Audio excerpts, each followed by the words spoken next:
Such rare guests. One wouldn't expect to find among Christians representatives of your community. I'm Godwin. My greetings to you. Peace be with you. Neither would one expect a priest here. And yet... How do you know I'm a priest? It's not difficult to tell. After all, we have much in common. And we are both a little on unfamiliar ground here. I'm Yehuda, leader of the rabbinical court in the sacred community of Gutenberg. And this is Samuel, my aide. Who would rather not be here at all. Why did we have to come here, Sadie? Can you not see everyone is staring at us? Because we all need to help each other in this time of need. And why would they not stare when you are frowning so?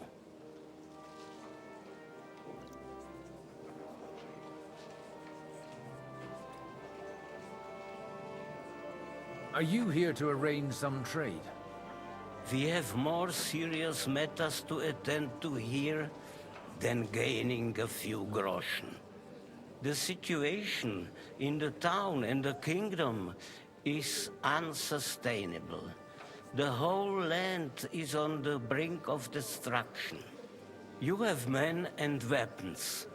We have the means to sustain them. Why are you telling this to a Koimer? You wanted to deliver what we brought to the Margrave and quickly leave. Everything in good time, Samuel. We have just arrived, after all. Did you come to lend money to the lords? Not to lend, but to give.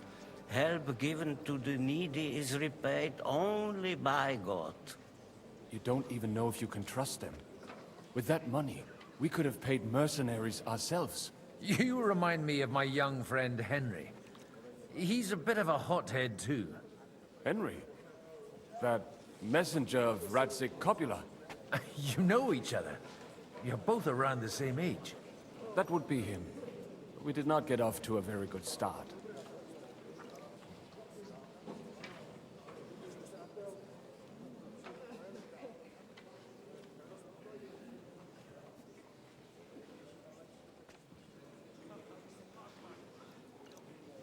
Henry's done a few things I'd like to give him a slap or two for. But like they say, to err is human. For a young stripling, he's been through plenty. It's not so long since his parents were killed in Skalitz. He was supposed to become a blacksmith, and instead, he's roaming the world, risking his neck at every turn. Wait, a blacksmith, you say? From Skalitz? Aye, that's right. Did you know anyone there? I knew of someone. A blacksmith by the name of Martin.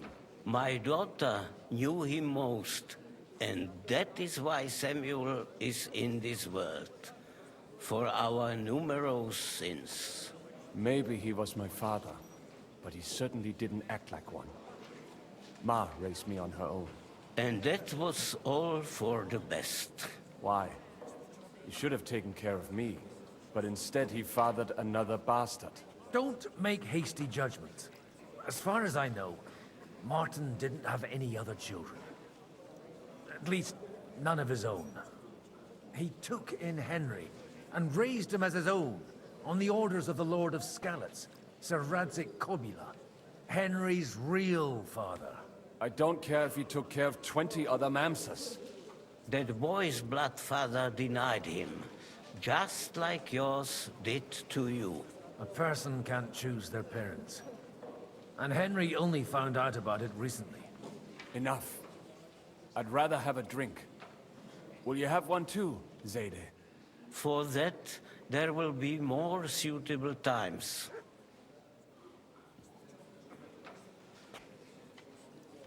Good health. L'chaim.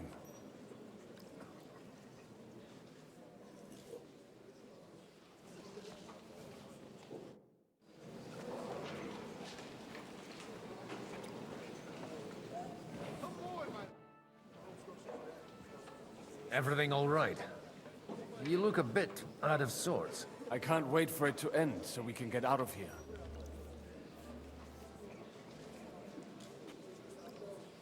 Would you tell me something about your community? I haven't found out much so far. What can I tell you? It was never exactly glorious. And now especially, everyone is quaking that what is still left to us will be taken away.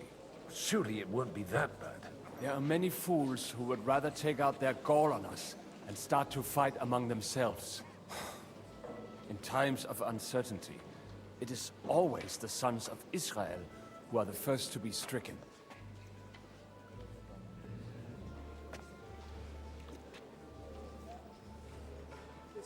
I reckon you'd have to be pretty brave to come and mingle with the Kuttenberg lords. Or pretty pissed off. Or that. We will leave as soon as we can. Anyway, all of these worthy gentlemen will be relieved when we are out of sight.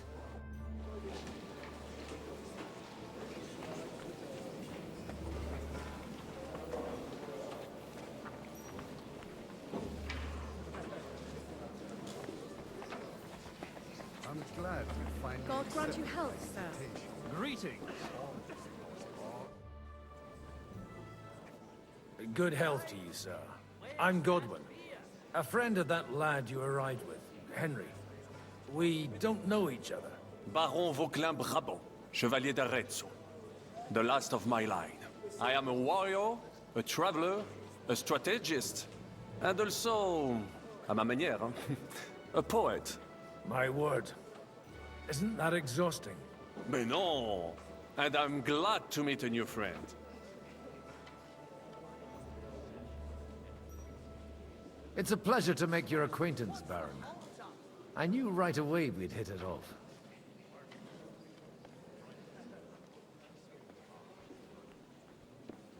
How did you end up imprisoned in Malashov? Ah, c'est une histoire compliquée. It was after I heroically led the defense of Gothenburg, and only lost it narrowly by an unfortunate turn of events. That needs some explanation. What unfortunate turn of events? Oh, misère. It is clear you have never been to war.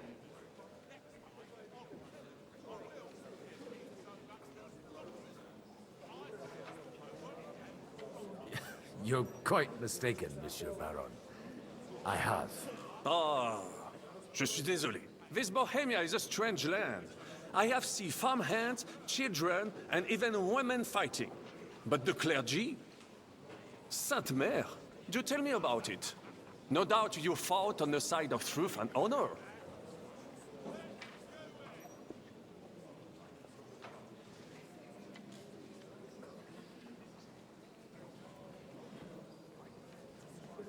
The last time was at Nabokov. And I'd be happy not to have to repeat it. Ah, indeed. I have heard it was a very unequal fight. That's a fact. No one was expecting von Bergau to turn up with that diabolical invention. Diabolical, perhaps, but in my opinion, it shall be the future of warfare. Perhaps one day the generals will sit back drinking wine, while such devices shall wage war for them. Do you reckon the defense of Kuttenberg would have gone better if you had them?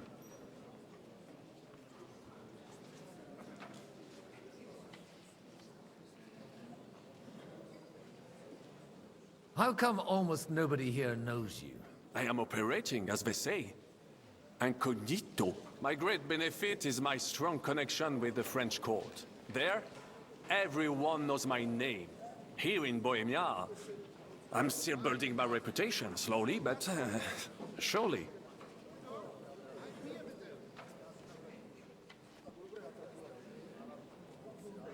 Where have you been on your travels? Have you seen the ocean? But of course! I was born by the sea. If you are interested in my greatest journeys, then I have traveled with a merchant caravan all the way to the Ottoman Empire. And if you are interested in my greatest deed, then that was perhaps saving the life of the King of France. And you wouldn't by any chance know the Pope, personally? Which one do you mean? I spoke briefly with Boniface IX when I was sojourning in Rome. A pleasant fellow. You say you're a poet. How about a verse or two to amuse us? Jamais. Is poetry nothing but a farce to you? Is a poet a gesture for amusement? I think not. To recite, I require the proper mood. And besides, few here would understand me.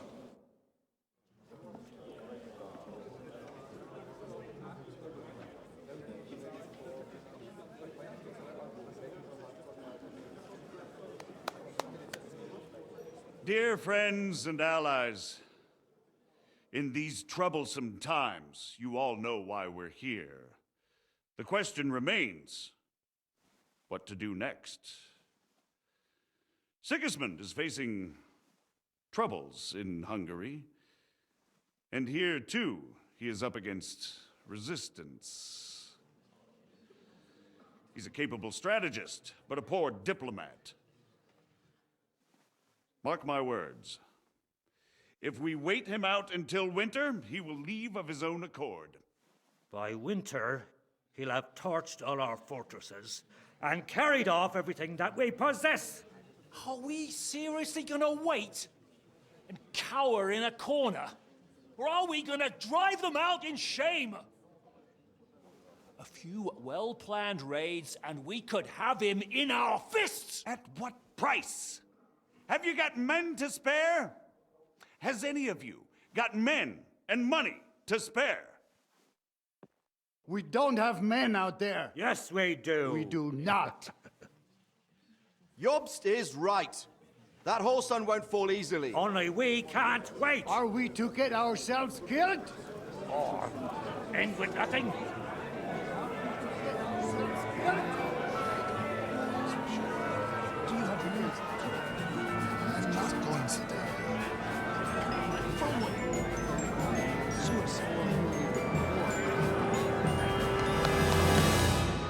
Friends, we'll get nowhere like this. Let's adjourn ourselves and try to think it through.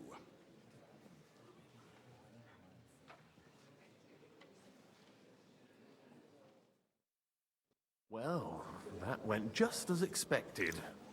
Good health. And to yours. Could it have gone any other way when there's so many of us here? I would have expected a bit more sense from Jobst, of all people. He made an amateur's mistake. But it's hard to be angry with him when he's trying to ingratiate himself with everyone. By the way, I'm John of Liechtenstein. And you must be Godwin, the son of... That's not a thing I've ever boasted of. How do you know that? I have my sources. From what I've heard about you, I'd judge you could be quite useful to me at today's gathering. Is that so? Indeed. And that's why I'd like to ask something of you.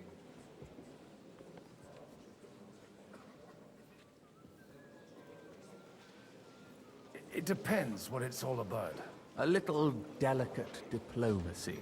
I expect we can agree that Jobst's plan has certain shortcomings. That's a weak word. And the way it stands at the moment, he'll never get the support of the council. But I have an idea how to change that.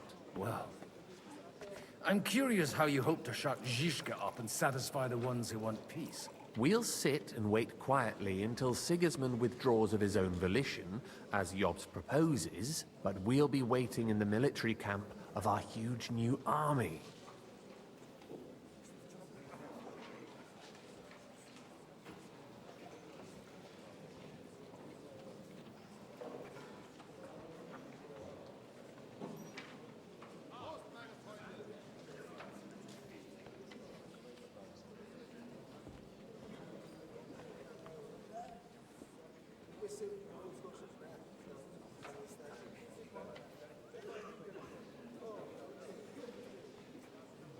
If Sigismund decides to mount an attack on the camp, it'd be a massacre. Ah, but it won't.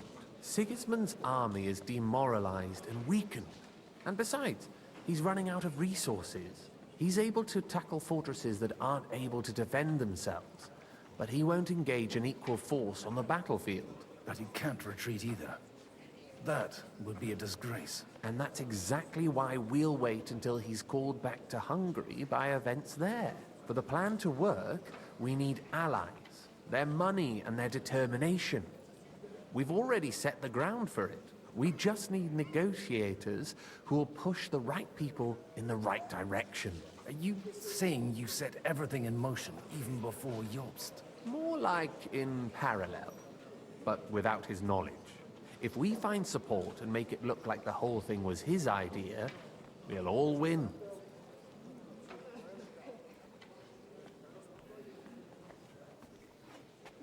Why are you doing all this anyway? Because I want to put a stop to the senseless deaths. And also because I'm happier with Wenceslas on the Bohemian throne.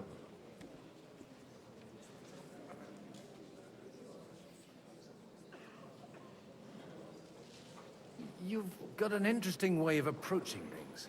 You're certainly not the first to tell me that. I take it as a compliment. I'll help you. What exactly should I do? I'll give you 3 names. Bocek of Kunstadt, Hamann Alder, and Anna of Waldstein. If you can get those 3 on our side, we've won the day. Meanwhile, I'll take care of Jobst.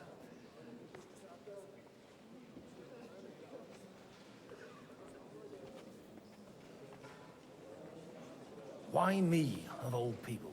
Because you've got a head on your shoulders. You know how to talk, and you're not just out for your own good. You and your friend Henry are similar in that respect.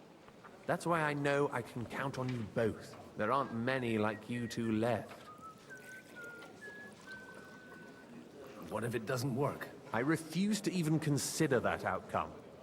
Because it would mean slow, but certain defeat for all of us. Tell me a bit more about those people, so I know who I'm dealing with. Certainly. Who do you want to start with?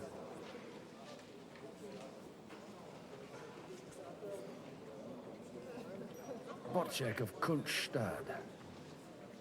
I know the name, but I can't quite place him. That's just the thing. He's got massive estates, great influence, but he holds back. He doesn't play the big game, because he doesn't like to take risks. He always goes for the sure thing. But once he's made his mind up, not even a pair of oxen will hold him back.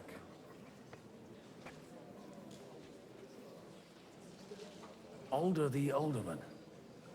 Wasn't he a Kuttenberg councillor? He still is.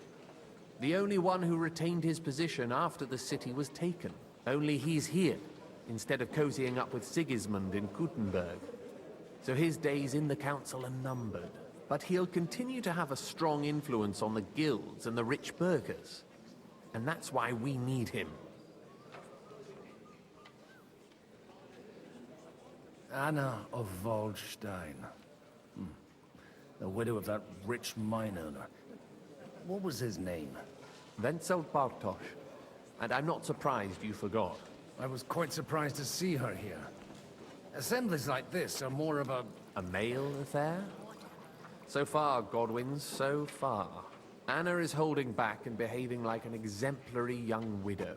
But don't trust appearances. She's got claws, she knows how to do her sums, and she certainly has no love lost for Sigismund. And what use can she be to us? Apart from her late husband's money, of course. She's as sharp as they come when it comes to trade. And she knows a thing or two about diplomacy. There are wicked tongues that claim Bartosz acquired most of his wealth thanks to her, and that it was thanks to her that he died, too.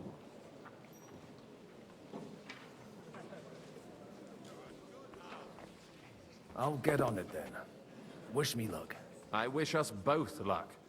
Before the day is over, the die will be cast.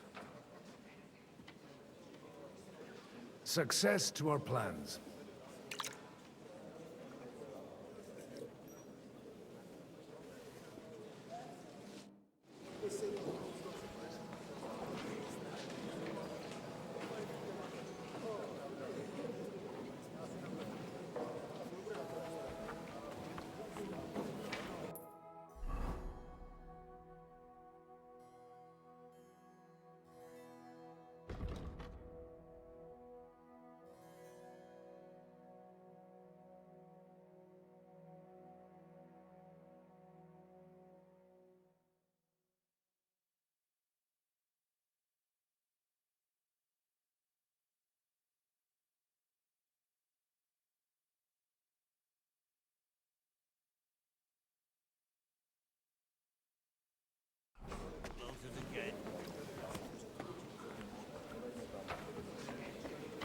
tell you, nobody has the likes of these.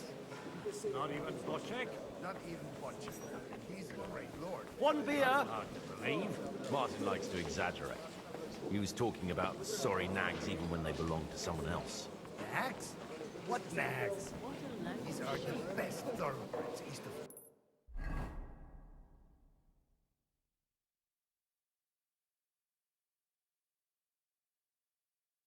Prague.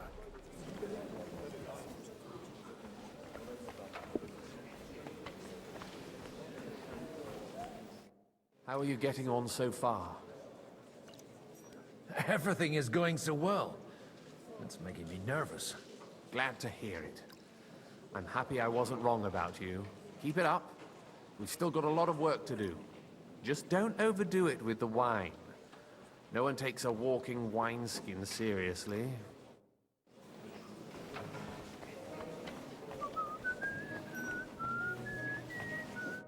I'd like to check your horses out.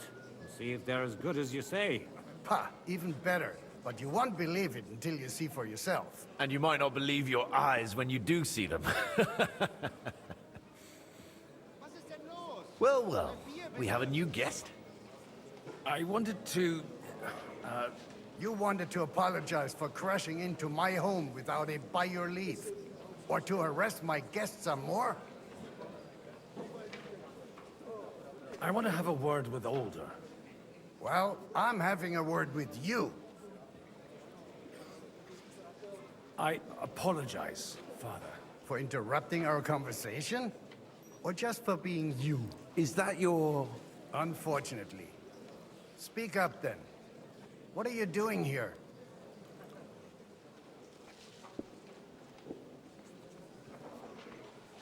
I came with a delegation from Sir Hanush of Lipa. Is this a joke? Why so strict, Martin? 20 years ago, he was nothing but a cheeky brat, only interested in wenches and booze. I got him a place at the Archbishopric to have some sense beaten into his head. Only it wasn't long before they kicked him out. And then I find out he's settled in some backwater parish in Sassau. But he took his boozing and whoring along with him, lost everything, and then came creeping home again. Huh? Try saying it again a little louder. They might not have heard you in the outer courtyard. You have the impertinence to show me your face after the way you disgraced our whole family?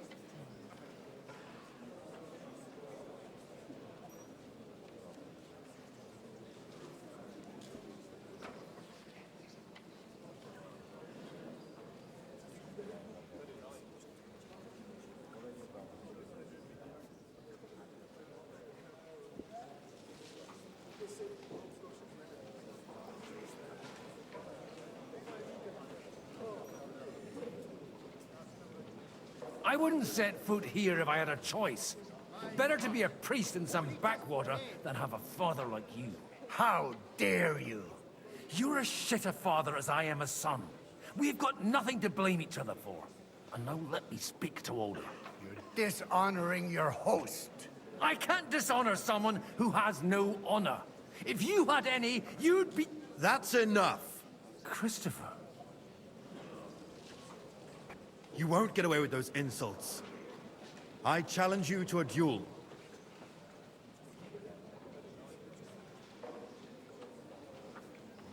We've never met, and we have no cause to be enemies. Take back your challenge, and we'll sort things out peacefully. You've got no other option. You insulted Father's honor. Gentlemen, surely there's no need for violence. I can have a word in private with Lord Odorin, the second, as he desires, and then... Out of the question.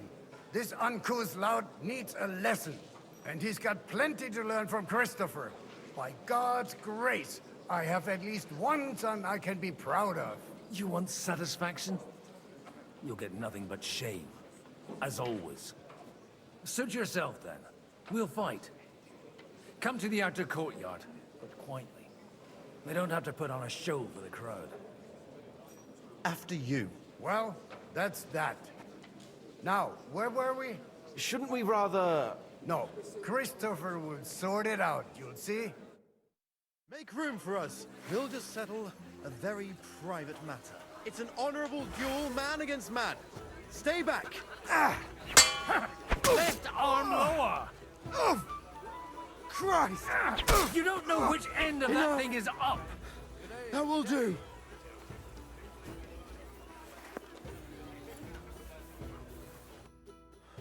My God. Where did you learn to wield a sword like that? Father always said you were a good-for-nothing boozer. But you could teach sword fighting in a school.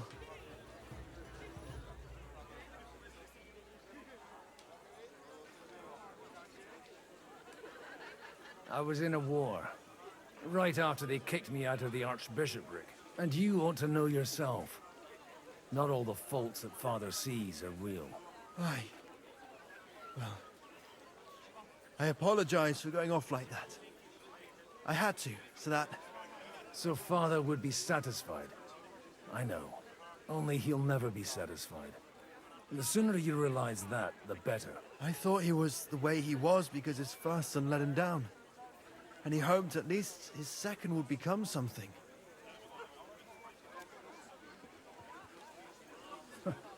And no luck again, eh? When I was 6 years old, I fell off a horse and broke my leg. He wouldn't talk to me for a week because I'd let him down. The first time he took me hunting, he let me starve for 3 days until I was able to shoot my first hare. Only 3 days. He got soft. I always wondered who you were. There was never much talk about you at home. Look, I really did fuck up everything I could. I brawled and boozed until they threw me out of my own parish. But now, I have a chance to put things to rights a little. And that's why you want to talk to Alder.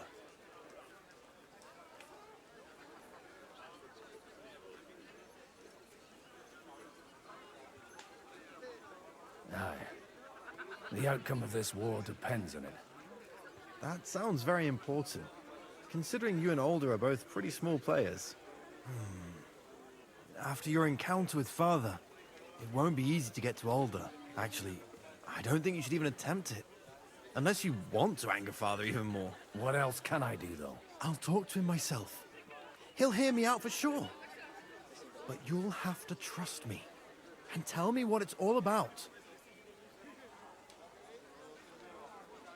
All right, then. You've heard Yob's plan, right? It's a nice idea, but we can't wait around without an army to back us up. Only no one's going to pay for one, because that would be an outright admission of rebelling against Sigismund. Alder's got some clout with the councillors and burghers who are loyal to Sigismund. If he agrees, they'll follow. I expect Alder's not the only one you're after. You got that right. Leave Alder to me. The plan sounds sensible, and he's no fool. I don't know how to thank you. You can drag me to a tavern sometime. Pa doesn't need to know about it. You're starting to sound like a brother.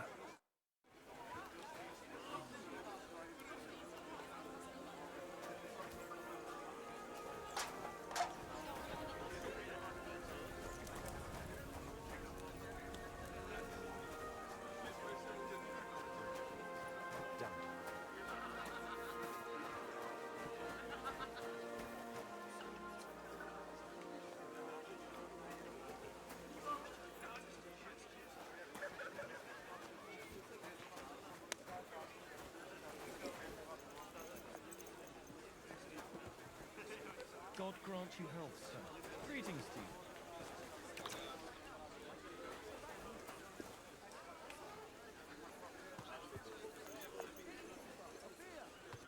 Godwin, you wouldn't be avoiding me. We didn't have much time for conversation on the way here. Let's rectify that. With pleasure, sir. As it happens, there's something I'd like to ask you.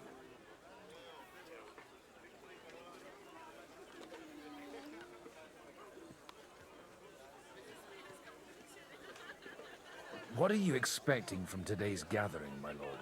Well, I have no great expectations. But, all going well, we may be able to establish some joint steps towards the future. As long as we proceed without prior agreement and mutual support, we will be very unlikely to achieve any progress.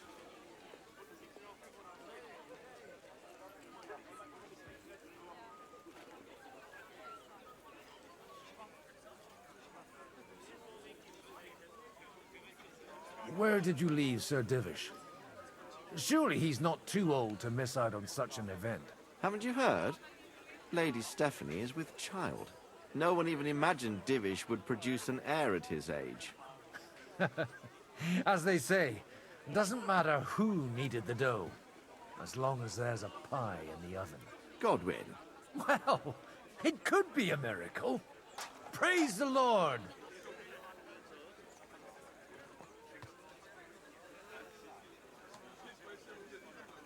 I couldn't help but notice your son has a bit of a talent for getting into trouble. To put it mildly, but not to do him an injustice, knowing young Lord Capon, he undoubtedly contributed to that more than a little. Although, if they didn't pull each other out of trouble, God knows where they'd be now. Wise words. Still, Henry's come a long way on a thorny path. I trust you're rightfully proud of him. You know, I am. And Martin would also be glad, even though Henry chose a different path than he. May God grant him eternal rest.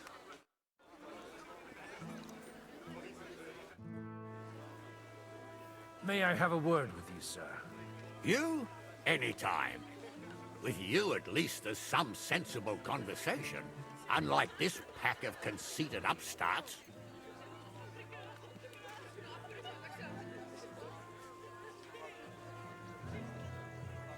What do you think about Jobst? Are you testing me? Jobst called this assembly and he wants things to turn out well. We have to trust him. To turn out well for whose benefit, though? Some are up to their elbows in silver and blood, so others can live in freedom. Better make sure you're among the latter, then.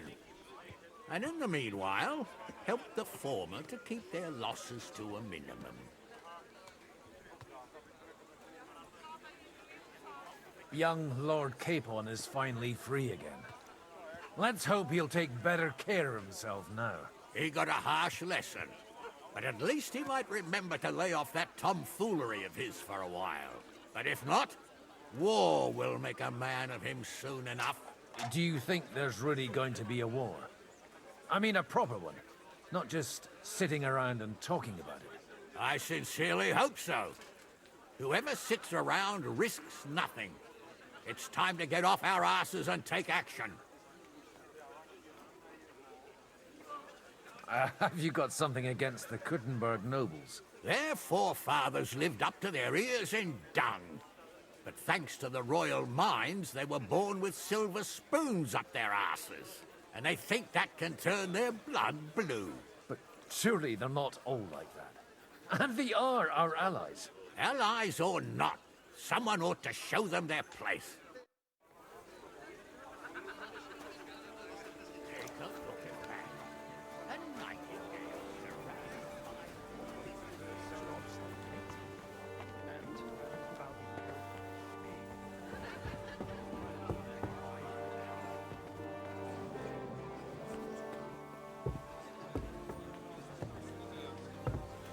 I hope there'll be no singing.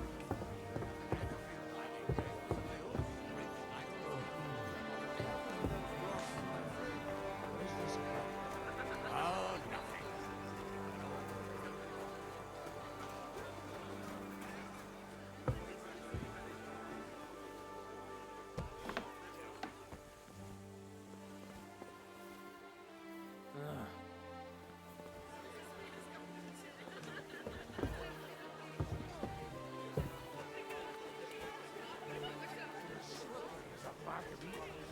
Even though Jobst is right, I'm in favor of decisive action. Because of the likes of you and Kenneth the Dry Devil. Now you can't stand the sight of us. But we were good enough to do the dirty work for you. Didn't you get paid? The rest of it isn't my problem, Shishka. You seem a bit out of sorts. Anything wrong? Oh, these grand aristocratic assemblies are nothing for me. I'd be happier if they just told me in the morning how it all went and what my boys have to do next. But then you'd miss all the grub and the booze, and the gossip. Oh, and have you heard anything interesting here?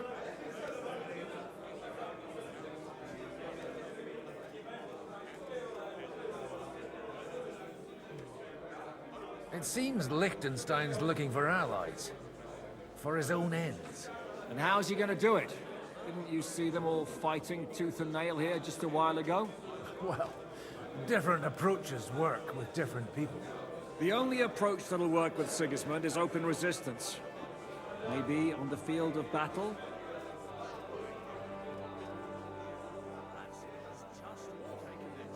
A lot of people think the wealthy burghers will stick with Sigismund, whether out of fear or convenience. Well, that's to be expected. As long as Sigismund has the city council under his thumb, no one will rock the boat. Well, at least there's a few individuals here, like Ruthard. Sigismund confiscated his castle and half his estates. That'll be enough to make a man mad. Not to mention that his son was killed in the siege of the city. Let's hope young Lord Capon manages to stay free for a while longer. Ever since leaving Rattay, he's gone from one pile of trouble to another. That's one thing you can always count on him for. I'll gladly wager with you he'll end up in some other shit by evening. God forbid. Henry's not here now to pull him out of it. In that case, it'll be up to you. I'm sure you wouldn't leave him to disgrace himself in front of Hanush. Christ, what's the hold-up?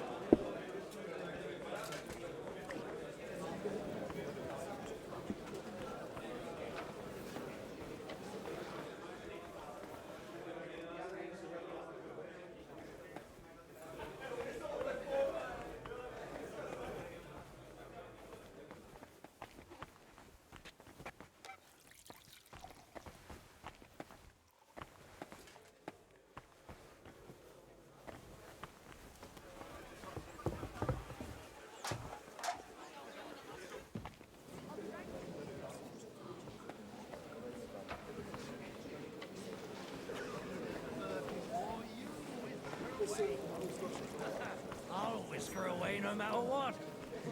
You want to bet? Aye, why not? But first, let's have another round.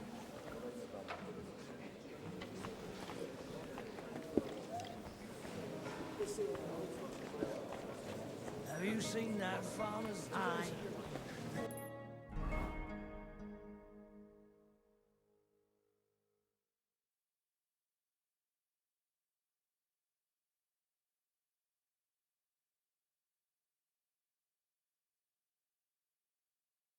Lots of people. The one with the huge titties? Aye. I'd love to take her for a ride. My thoughts exactly. While we're at it, grass ain't too bad either. Sakura. I've got a hankering for her just talking about her. I reckon I'll have to go and see that bird before you whisk her away.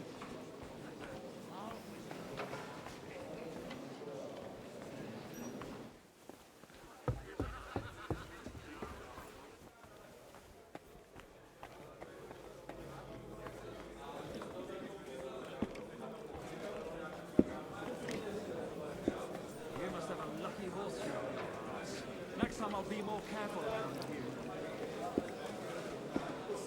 A jug of wine, thanks. We'll see whose side luck is on today. To a good harmony. Sir Bocek, I need to speak with you for a moment. A man hardly puts his cup to his lips, and someone comes along to put a flea in his ear. Jobst comes up with a plan as full of holes as a beggar's shoes, and now you're all jostling to win me over for him. On the contrary, I've come here with an idea how to improve it. Does that improvement include a few thousand men-at-arms? If not, you can go to the devil with it. A few thousand men-at-arms as a convincing argument. And 100 horsemen on top. Only in order to get them, we need coin. You've got my attention, but not my money yet.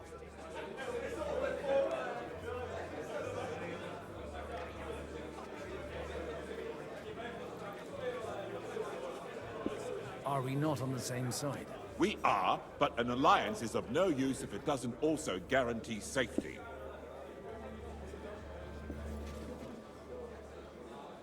Of course. Once it comes to protecting property, ideals go out the window. You can talk, since you haven't got a pot to piss in yourself. If you were in my position, you'd think differently. I have a lot of property, lots of subjects to look after, and along with that, the Lord blessed me with a large family. I can't risk it all in a conflict with Sigismund. So you need guarantees that you won't be left standing in the cold if you openly oppose Sigismund? My guarantee is called Yitka. She's my niece. If I succeeded in marrying her off to another strong house, I'll have the certainty that I won't be left alone. Maybe it's enough to find a suitable groom among the allies. Perhaps someone of suitable standing who Yitka would also gladly accept. I don't want her to be unhappy.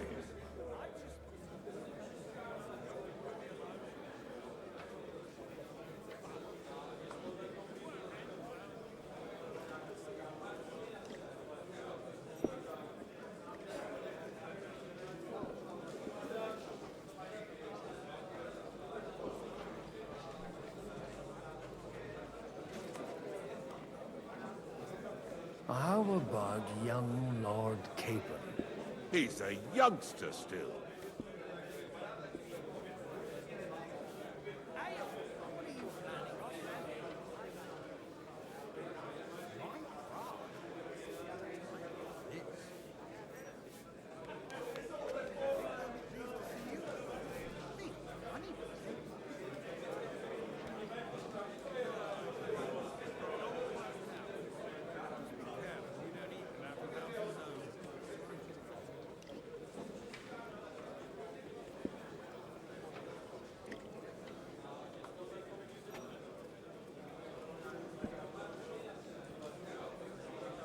He may be young, but he's got something between his ears.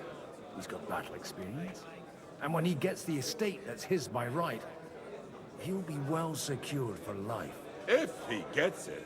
Right now, Hanush lords over Rattay and seems quite happy with that state of affairs. On the other hand, the lords of Lipa have a good reputation, and Hanush can always be relied on, despite his temper. Maybe it's not such a bad idea.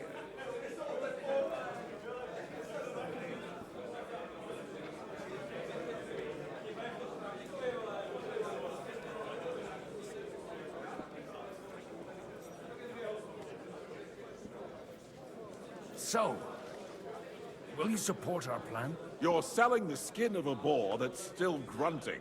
First, I want a confirmation that the wedding will take place, as soon as possible. And what if Lord Capon refuses? I don't care what the young lord thinks. Hanush is the one to decide. If he agrees, I'll be happy to support your plan. Pushing a friend to tie the knot to save the kingdom. Things have come to a pretty pass. The kingdom will not forget his sacrifice. Now stop dilly-dallying and go and tell Hanush.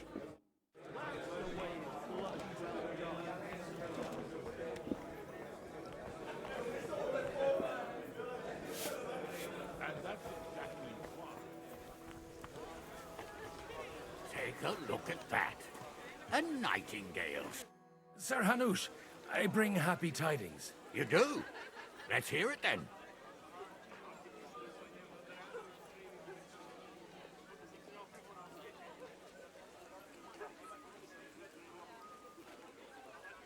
Young Lord Capon is going to get married.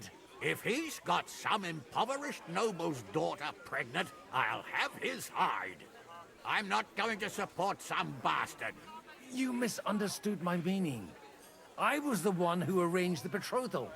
I mean, with your blessing. You arranged a marriage for my ward? Just like that? With who? With the niece of Sir Bochek, Lord of Kunstadt.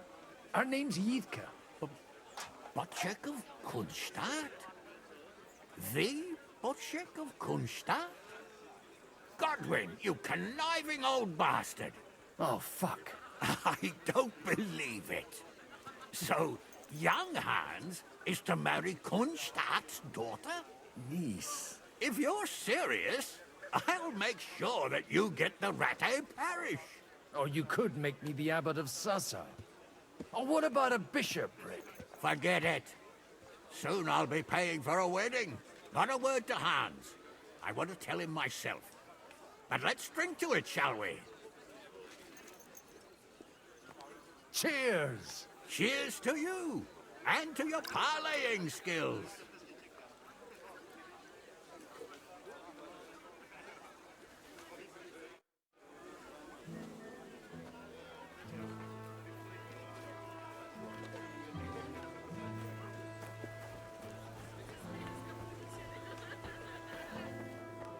God be with you then. I wouldn't wish that to my worst enemy.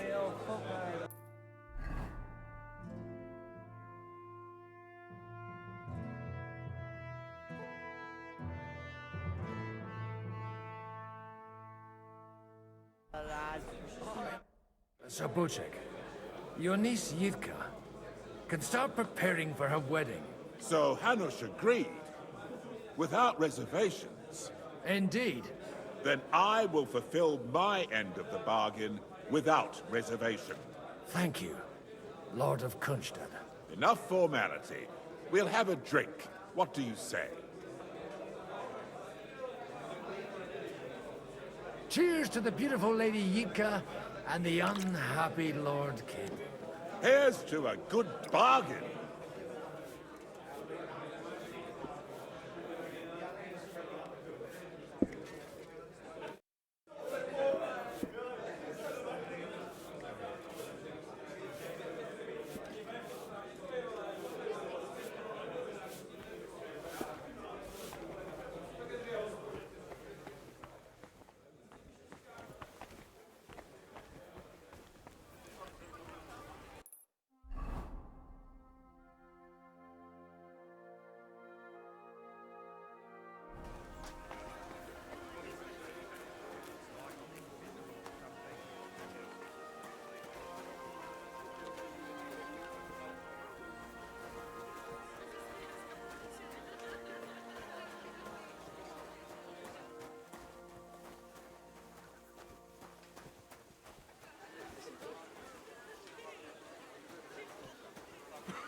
Good day to you. I hear you like to play. What game would you like to play?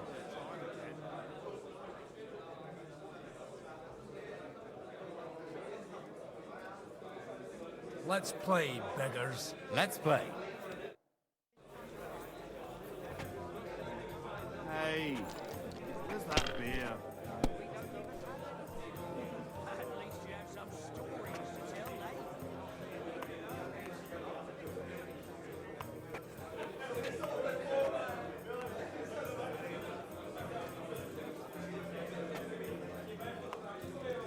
What's the hold-up? Am I supposed to open my mouth and wait for it to You rain? have to have a bit of sense and count the dice. Keep that up and you've got it. Christ. So much to do.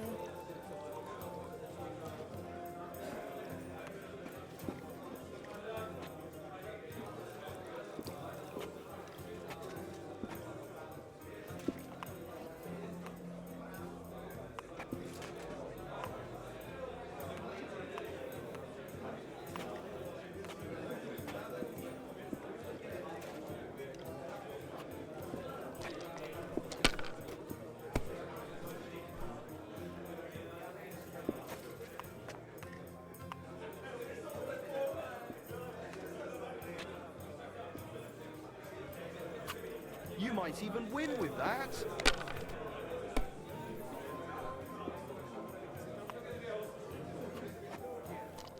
To good health!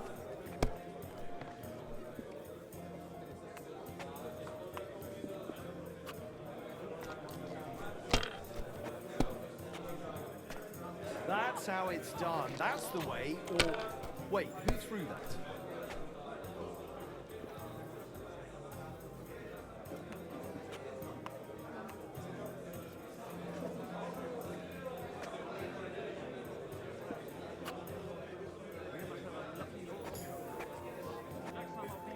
be with you. Good day to you.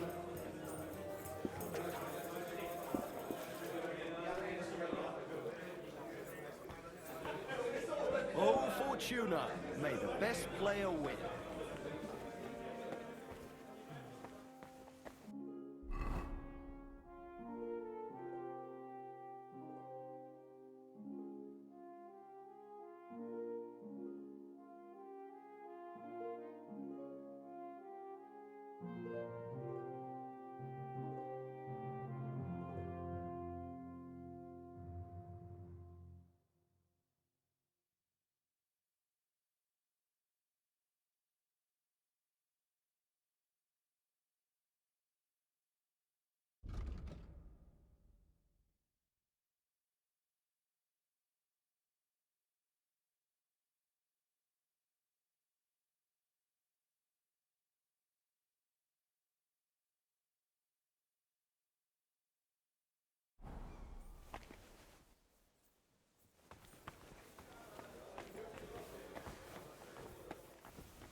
And what if we were to explain to him that we should go and fuck himself?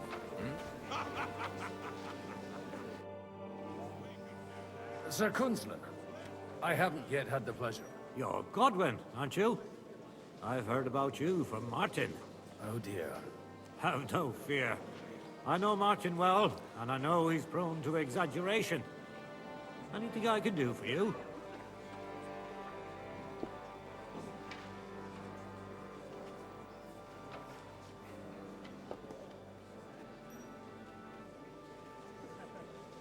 Will you support Margrave Yobst's plan? That depends on what it is. If he decides to just wait, then no. I can't take that risk any longer.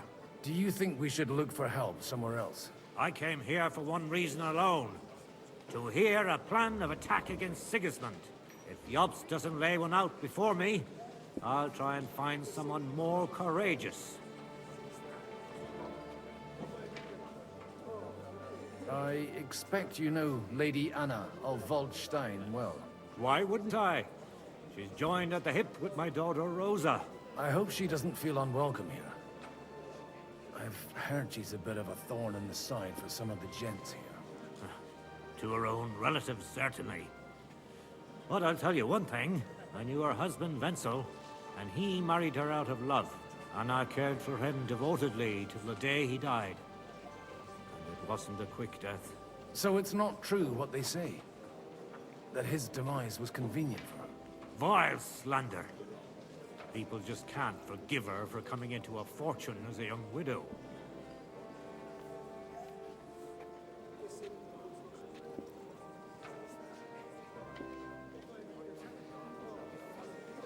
What do you think of the rabbi's offer?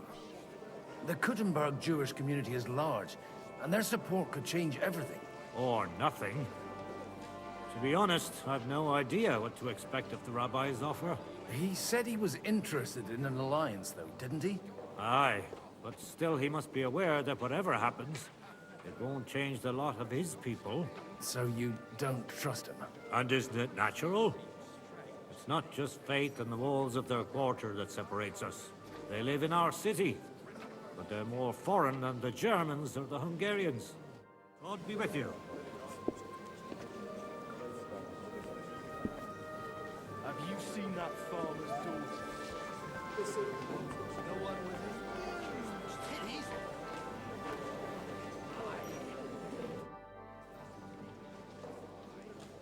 Your Grace, may I disturb you for a moment?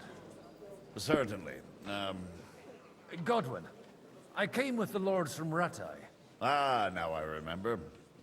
Forgive me, there are many guests, and I only have one head.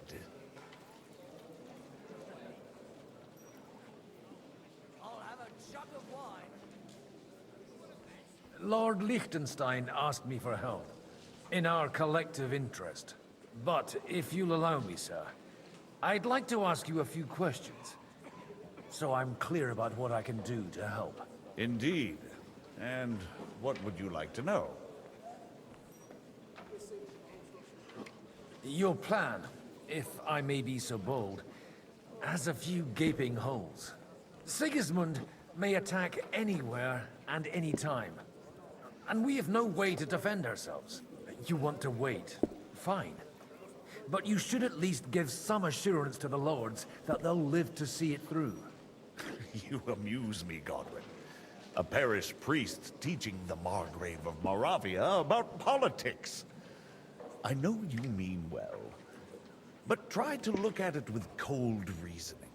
I'd reason better with an army at my back. Do you realize how much such an army costs? The gentlemen here have trouble agreeing about much lesser sums. And if a way could be found, and the means... Before that happens, Sigismund will take his shoes off and head off to Rome barefoot.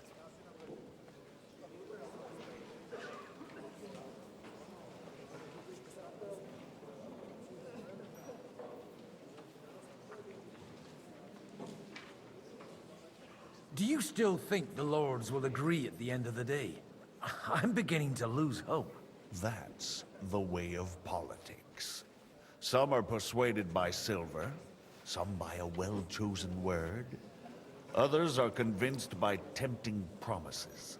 And if none of that does the trick? Such cases usually end in quarrels between former allies, while the enemy is laughing up his sleeve.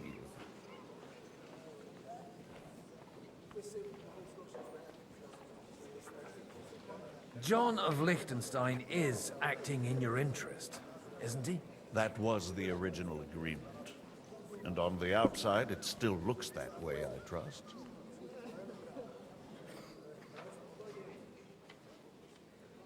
I understood that he was on our side. Yes, he is. Only, he is slowly starting to act more and more on his own initiative. Although, that doesn't have to be a bad thing, does it? He still lacks the experience to be capable of evaluating some situations. But he is persuasive, and easily wins people to his side. Unfortunately. Hey, where's that beer? But it was you who sent him to Kuttenberg, wasn't it? True. But I certainly never told him to hole up in the Jewish quarter and pursue his own private plans there. And by doing so, he put both himself and our common interests in jeopardy.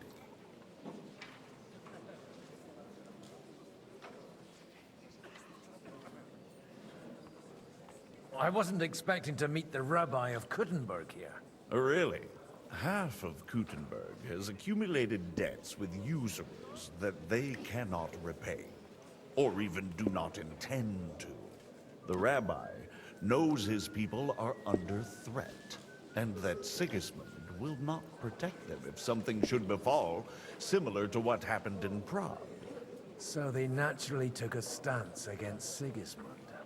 What's more, if Wenceslas regains the throne, they can expect him to reward them. On whose side do the wealthy burghers stand? From the entire elite of Kuttenberg. Only Kunzelin Ruthard and Haman Alder have come here. Not that I'm surprised. The king keeps a close eye on them through the city council, seeking the slightest pretext to confiscate their wealth.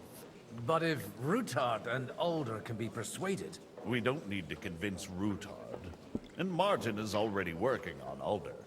But he might be pushing a little hard.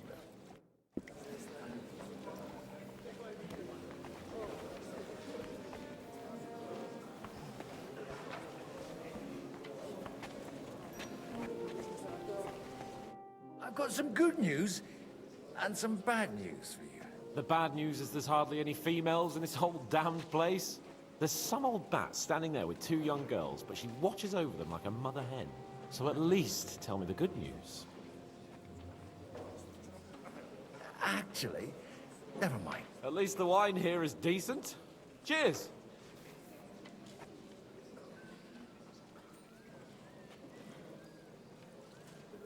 To your health.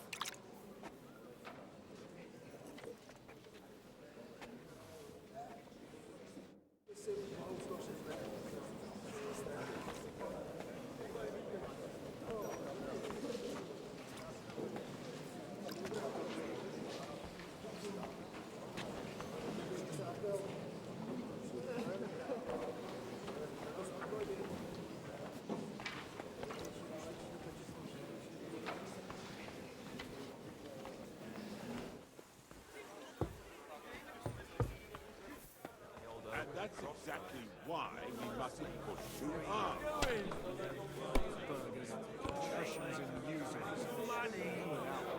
We're trying. I'd like to play dice. Care for a roll or two. What game would you like to play?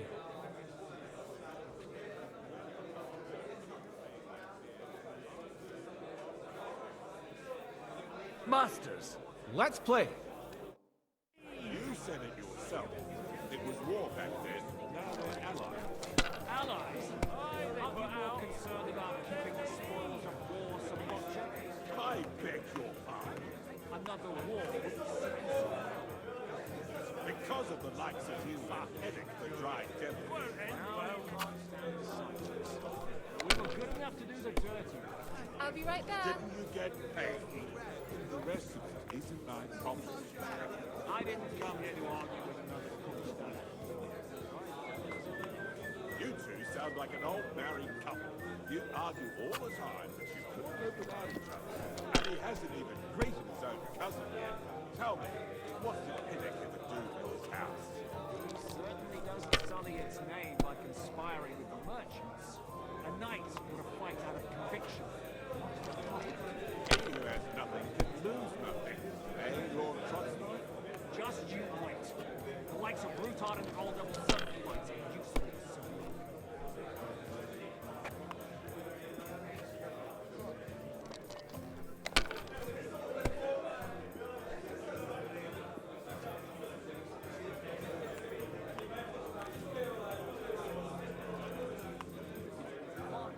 God, what's taking so long? Right. Hold up.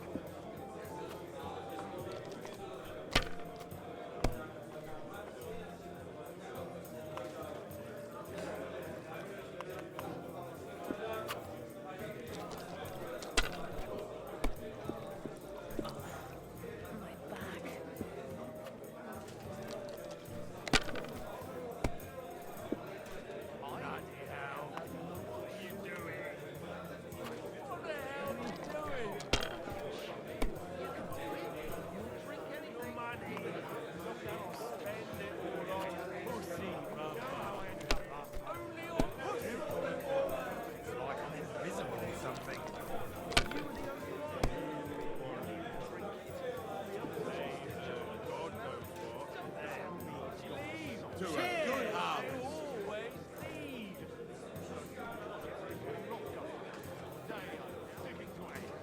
Aye, they put out, but then they leave.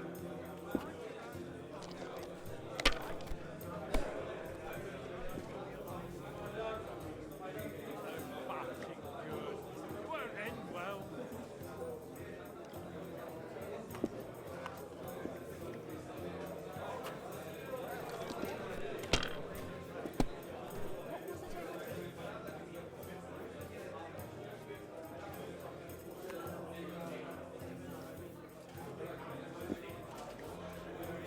Just a moment.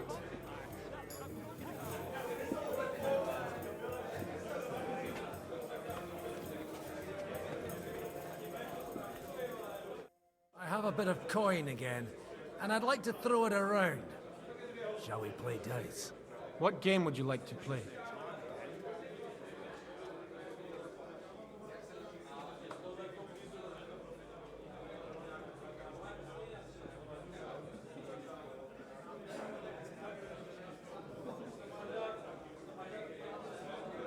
I actually don't want to play anything.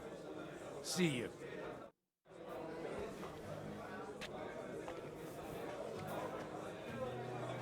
Service is kind of slow today.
God be with you, noble lady.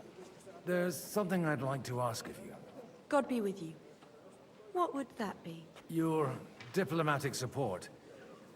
And your money. No beating around the bush, eh? I like that. But what do you want my money for? Margrave Yob's plan has some gaps, milady. We need to gather enough resources to... To muster an army that Margrave can't afford on his own? Christ. Be praised. You're astute. I should say so. All sorts of people have their eyes on my money, and divining their intentions is a necessity.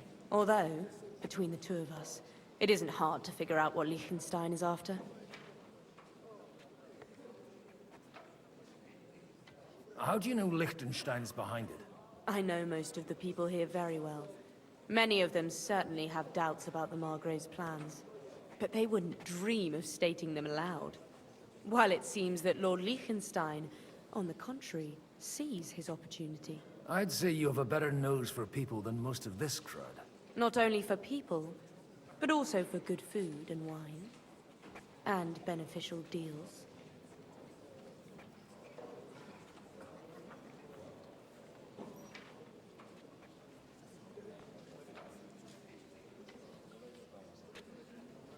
Then you're in the right place. This occasion provides all of those things. The wine here is average. The cooks lack imagination. And I have yet to hear any interesting offers. So, to the point. What is it that Liechtenstein wants from me? Nothing more than support and resources for an army to parley more effectively with Sigismund. Nothing more? I'd say that's plenty. And why ask me for help? Why should I, of all people, take the risk?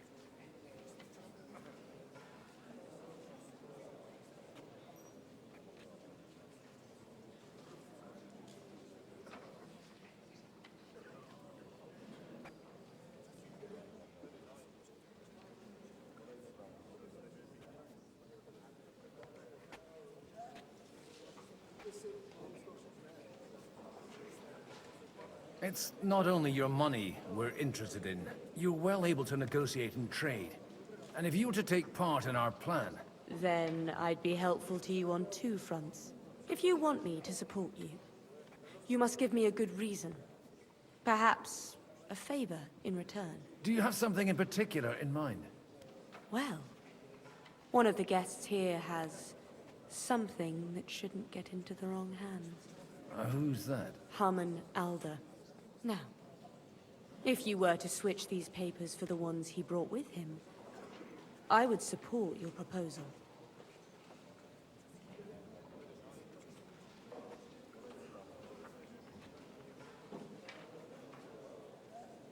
And these papers I'm supposed to switch, what do they concern? My relatives somehow dug up some trade contracts between myself and certain undesirable parties. You were dealing with the enemy. They were not the enemy at the time. My conscience is clear, but I'll rest easier when those papers are in my hands.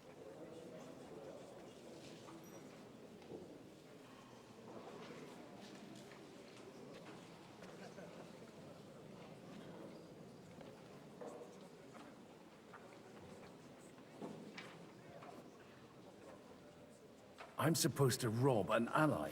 Haman Alder was given the documents to deliver to the council. He hasn't yet had a chance to look at them, so he won't even notice the difference.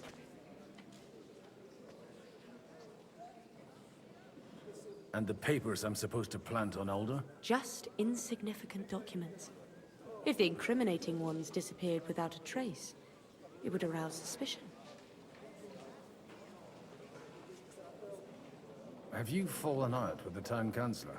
No. Alder is innocent in the matter. My relatives from the House of Bartosz are behind it all. They're disappointed that I dared outlive my husband, and the fact that I'm handling his estates makes their hair stand on end. All right, I'll help you. Or at least I'll give it a try. Alder will surely have the papers in his saddlebags, which he left in the shed on the outer courtyard. Bring them to me, and put these there instead. But watch yourself. Odorin's groom has eyes everywhere.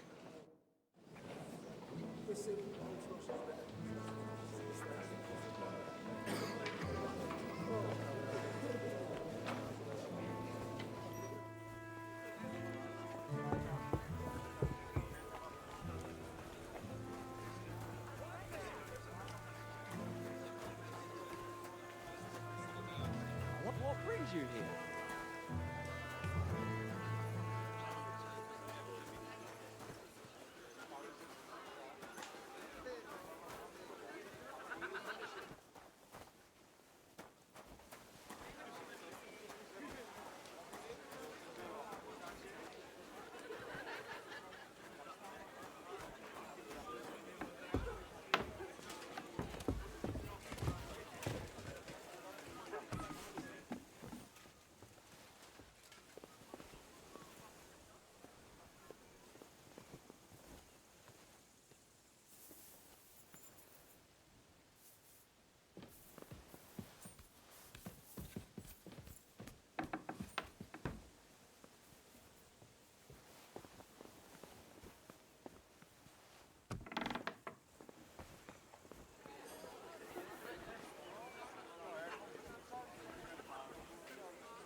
Huh?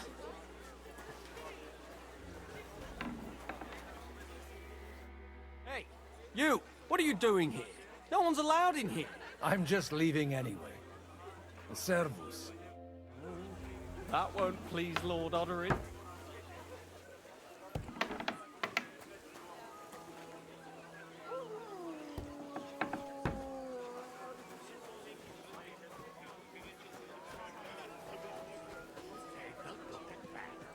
A nightingale surrounded by hawks.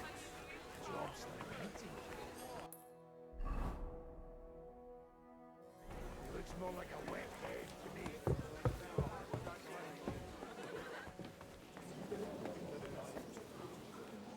I've got those papers from Alder for you. Quiet! You don't have to announce it to everyone. Lady, with all the clamor going on here, I can hardly hear my own thoughts. Here they are. You're more capable than I expected. Thanks for the help. You're welcome. And now you're part of the bargain. As agreed. I will support Liechtenstein's proposal with both words and money. Thank you, noble lady. God will... Yes, quite. But let's drink to our bargain, Godwin. How could I refuse a toast with such a fine lady? To your health, Lady Anna. And to the success of our efforts.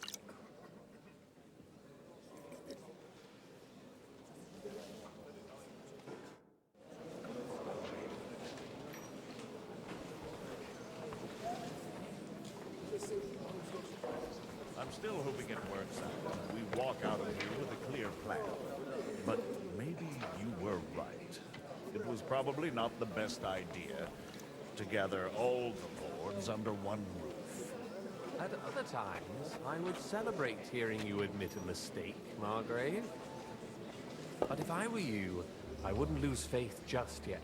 Sometimes all you need to do is send the right man to whisper the right words into the right ears. You mean you managed to convince someone? Someone influential? Not at all. I managed nothing. But I have found someone who could pull a thorn out of our side and get some influential people to join our cause. And who is this secret envoy of yours? I'm still hoping it works out and we walk out of here with a clear plan. But maybe you were right. It was probably not the best idea. Gentlemen, I think we can raise our goblets to the successful conclusion of the negotiations. Is this supposed to be your secret weapon? Like I said, miracles happen where you least expect them. Tell me, Godwin of the House of Odorin, what news do you bring us? I bring nothing from the House of Odorin. But the widow of Waldstein and Sir Bocek of Kunstadt will support our cause. Both of them? Good heavens, what did you promise them? This is going to be a long story, and I could use a drink. So if you'll excuse me, my lords?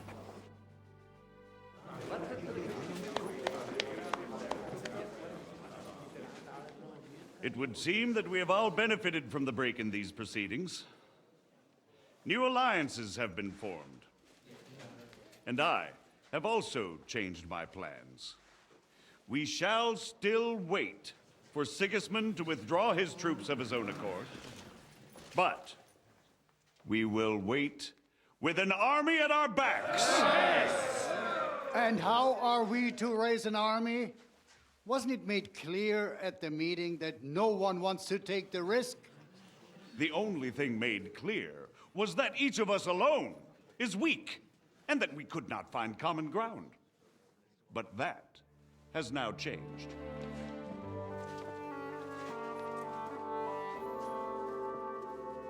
King Wenceslas is, by the will of God, the balbatim of all his subjects. Not only the Christians, our community, and not only ours, will give you coin.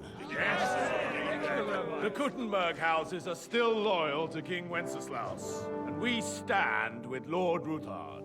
And if that's not enough, the houses of Leipa and Kunstadt will unite and march side by side. My niece, Yitka, will take young Lord Capon as her husband.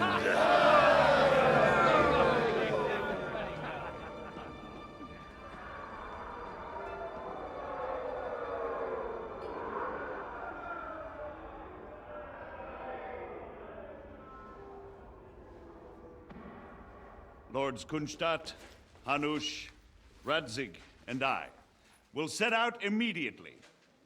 God willing, we will be back within 3 weeks, along with an army. Now those are words worthy of a nobleman. My friend, I still believe that words are more powerful than swords. And our words will ring in 1,000 voices to the glory of King Wenceslas.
After we conquered the city, you promised to restore order immediately. And then I find out things are even more disordered than before. Your Majesty, we are sorry. We will put it to rights. You've already said that. I want to hear real solutions. We will put more guards on the roads and toughen penalties. We can have a few captured bandits executed as an example to others. We do not care about bandits. We care about rebellious nobles and burghers. What will you do with them? How will you solve the chaos in the town administration, the rebellious miners, and the dismal yields? And how is it even possible that a rebellion against the king is smoldering here in the city? What do you mean, sire? I hear the resistance is coming from the Jewish quarter, from right under your noses. Why haven't you done anything? We don't know who is behind this. Without evidence, we cannot punish them. Otto von Berghoff did not ask questions in Prague either. He acted. And I advise you to do the same.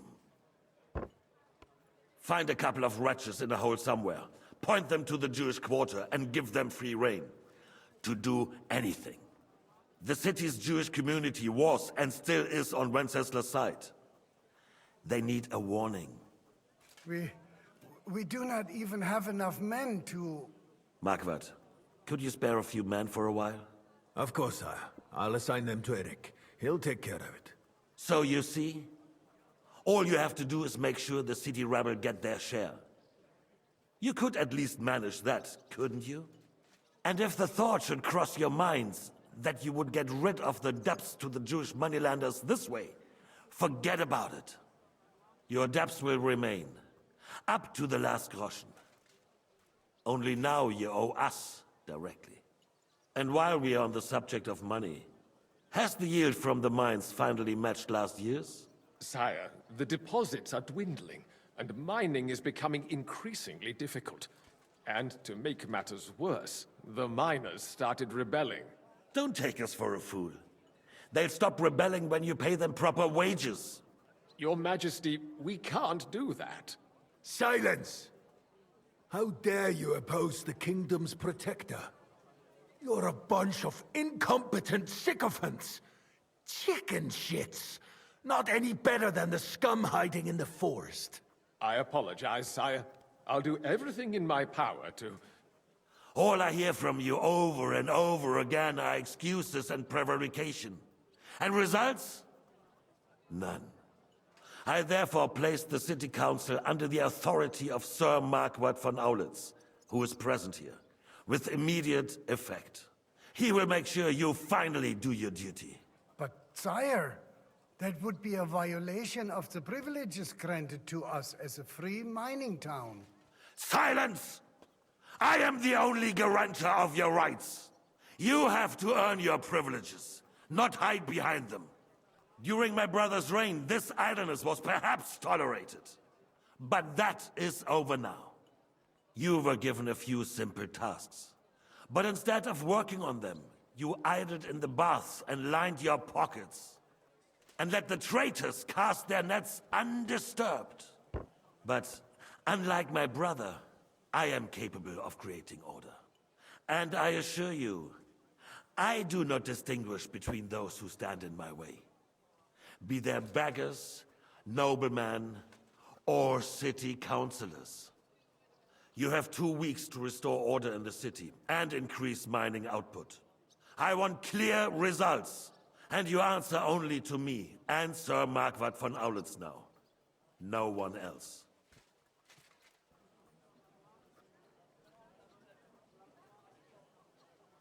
The council is dismissed. You, don't go anywhere, boy. Be so kind and remain here. Our throat has become rather dry. And we still wish to speak with our friend von Aulitz. Yes, sire. As you wish, sire. Between the two of us, Marquardt, was I not perhaps too harsh on them? And speak candidly, we have had enough of false flattery. Sire, you are harsh.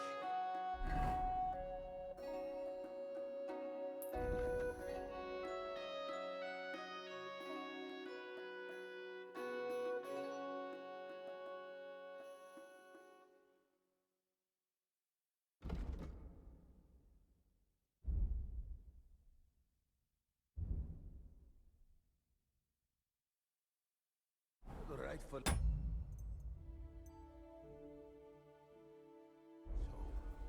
These councillors, they need to be shown their place. You suffered their insolence for far too long.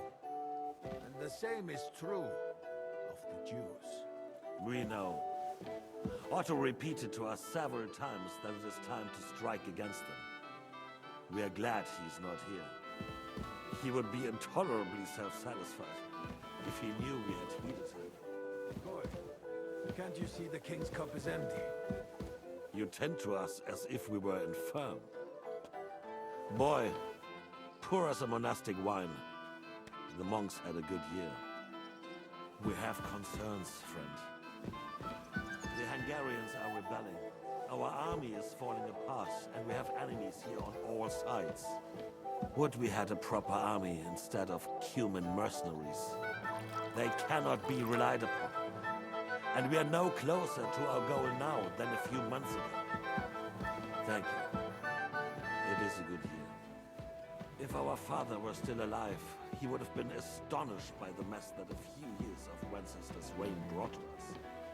With a single word, he would have put the nobility in their place, and the country would flourish. God grant him eternal glory. We won't need much more time.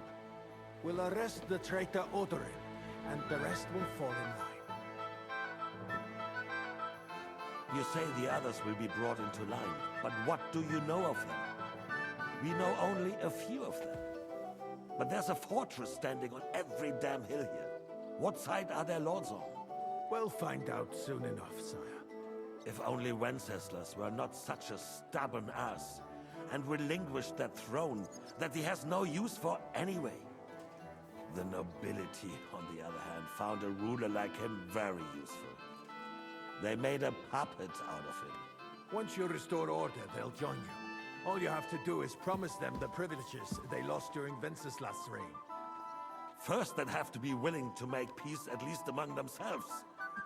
Jobs does everything he can to sow chaos, so that he himself emerges victorious in the end. This business makes me thirsty. Pour me some of that red, boy. I think Jobs is just waiting for the right moment. He'll switch sides when it suits. Maybe. But first I'll have to conquer a few more cities, and get a couple more lords on my side. Then they take the threat of war seriously. And Hungary. If Bohemia is a wasp's nest, then Hungary is a viper's lair. You will follow in his footsteps, sire, as soon as you get the chance.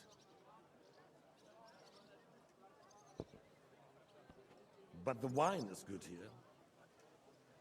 To your health, Margaret.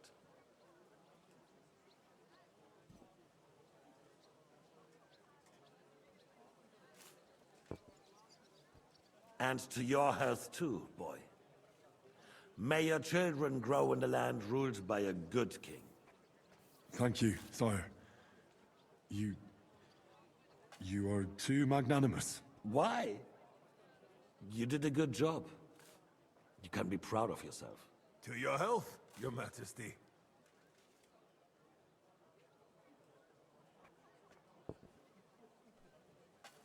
First, we need to crack down on the biggest troublemakers.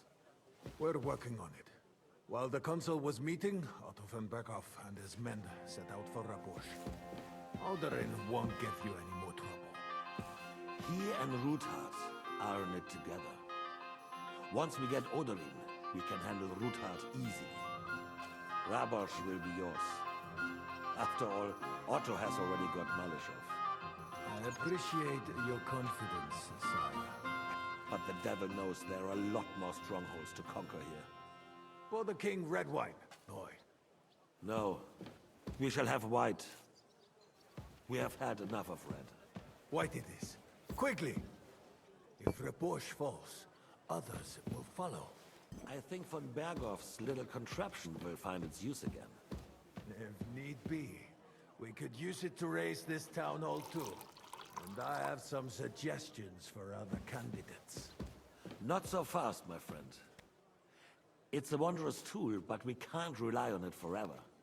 But to bring it here to the square and point it at the city hall?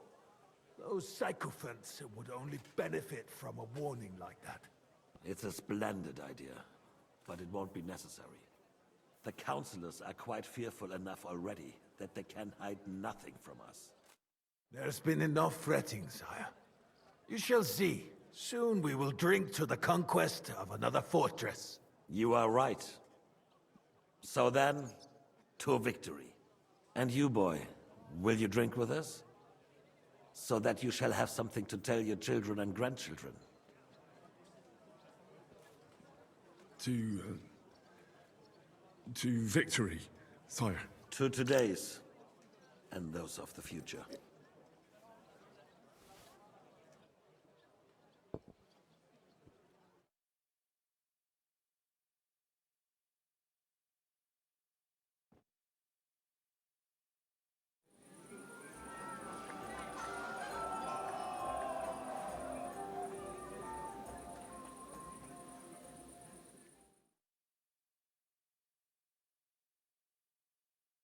Didn't end up. The roast was calling out. Begging to be eaten.